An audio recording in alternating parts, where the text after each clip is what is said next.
Zig Ziglar.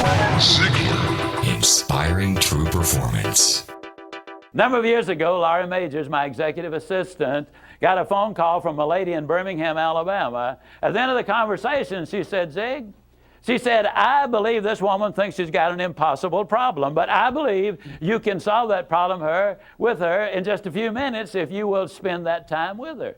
I said, well, Laurie, tell her to meet me backstage. I'll get there about 10 minutes early. My schedule was such that was about all I had. Well, I got there, and I was on backstage behind the curtain on one side. She spotted me from the other side, and as she walked across the stage, I have never seen as much anger in a human being in my life as I saw in her.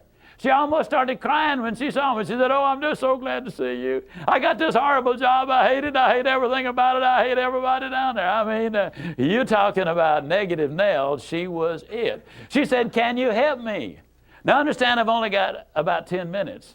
So I looked at her, and one thing I have learned, I don't do counseling, but I talk with a lot of people who do, in psychology, psychiatry, and the ministry. And they tell me that everybody who comes to you with a problem are not necessarily looking for a solution. I couldn't understand that for a long time. Why do they bring you a problem if they don't want to solve it? Well, I can tell you why. They want to tell you about it, you about it, you about it, you about it, and you about it. And if you foul up the deal and solve the problem, they can't tell you again, you again. They want the attention that goes with the problem, and every company just about it has that kind of an individual. They want the attention that goes with griping and complaining.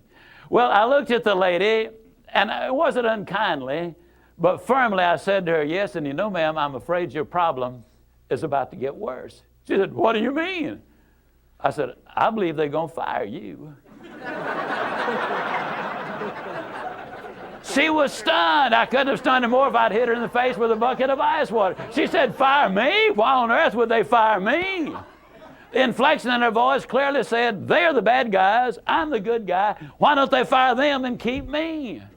Have you ever noticed that people who are the problem never recognize that they are? They're in complete denial. They think denial is just a river in Egypt. Why would they fire me? I said, ma'am, I don't believe there's a company in America big enough to contain this much poison in one small spot. Have you ever noticed that when somebody is about to lose something they've been complaining about, whether it's a car, a home, a mate, a job, or whatever, when all of a sudden it appears they're going to lose them, it takes on brand new value. She looked at me and said, well, what can I do? I said, do you really want to know? She said, yes, I do. That's the reason I came to see you. I came looking for help, but you sure haven't been any help so far. I said, well, ma'am, I've got an idea, and I will absolutely guarantee you it positively, definitely, absolutely will work if you will just do it. She said, I'll try anything within reason. I said, okay, when you get home tonight, all of your household tasks are complete. It's bedtime. Get off in a room right by yourself. Get a sheet of paper out, and at the top of it, write, I like my job because. She interrupted me. She said, that'll be easy. I don't like nothing about that job. Don't like nothing about those people down there. And I said, well, just as a matter of curiosity, do you work there for benevolent reasons, or do they pay you for working there? She said, well, I got to confess, they pay me. And I said, and you don't like to be paid? Oh, she said, yes, I do. I said, okay, tell you what you do. Open your notebook right now. We'll start our list of the things you like about your job. They pay you for working there, and you do like it, don't you? She said, absolutely. But she just stood there. I said, no, open your notebook now, and we'll get busy on the list. She just stood there. I said, ma'am, let me tell you what my experience in life has been. I've discovered that in 100% of the cases, no exceptions, people who won't take step number one never take step number two. You see, she had come to me with an impossible dream. Her dream was that nice Mr. Ziglar was going to solve all of her problems, and she would live happily ever after. Well, folks, I got news for you. I can't solve her problems. I can't solve your problems. But I will give you some steps that I'll absolutely, definitely, and positively will work for you, as it worked eventually for her. I said, well, ma'am, let me tell you something. Unless you're willing to take step number one right now, it's been nice talking with you. She angrily opened her notebook. Before we got through, there were 22 things she liked about her job.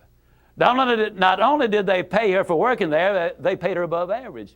She had 3 weeks vacation with pay. She had a retirement program. She was in on profit sharing. She had health insurance, life insurance, and accident insurance. She lived less than 10 minutes from home. She was in on management decisions. The company sent her to 3 seminars a year to be paid for. She had her own private office and parking place. 22 things that she liked about her job.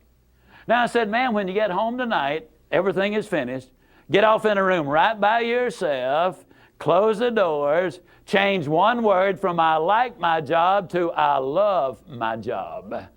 Get in front of that mirror, and folks, I cannot say this strongly enough, but I'm going to try.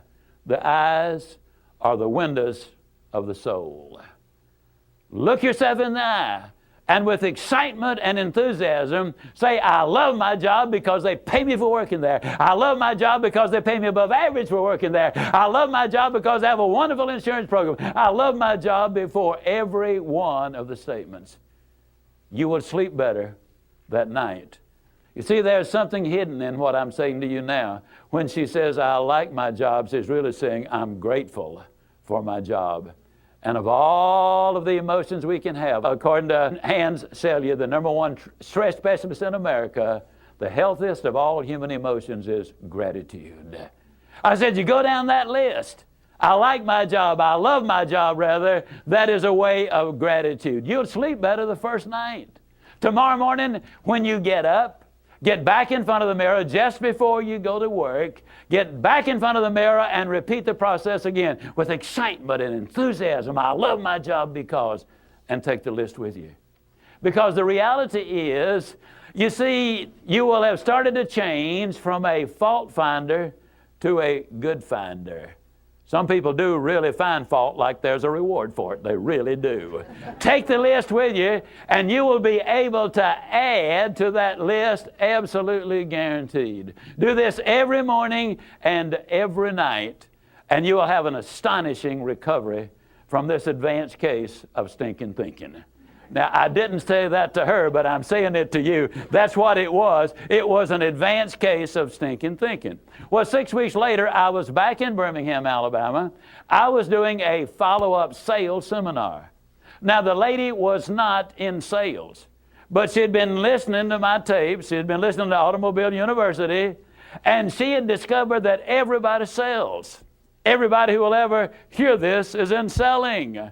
Whether you're a school teacher, a civil service worker, a military personnel, an executive secretary, it doesn't make any difference. What you do, you sell every day of your life. There she was at the sales seminar, seated on the front row, grinning so wide she could have eaten a banana sideways. I'm telling you, you're talking about somebody that was excited. She was turned on. I said, well, how you doing? She grinned even more broadly and said, Mr. Ziglar, I'm doing wonderfully well. And thank you for asking. She said, you cannot believe how much those people down there have changed.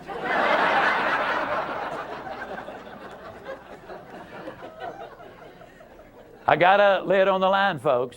You're not going to change anybody else till you change you. Everything really does begin with you. Now, you see, the unfortunate thing, this lady had been raised in a very negative environment.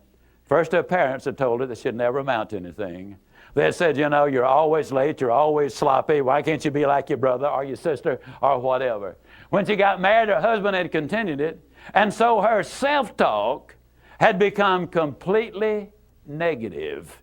Everything that she said about herself was negative. Like Dad said, I'll never amount to anything. Or like my husband says, I can't do anything right. But when she started changing the input, then some radical changes took place. Zig Ziglar. Inspiring true performance.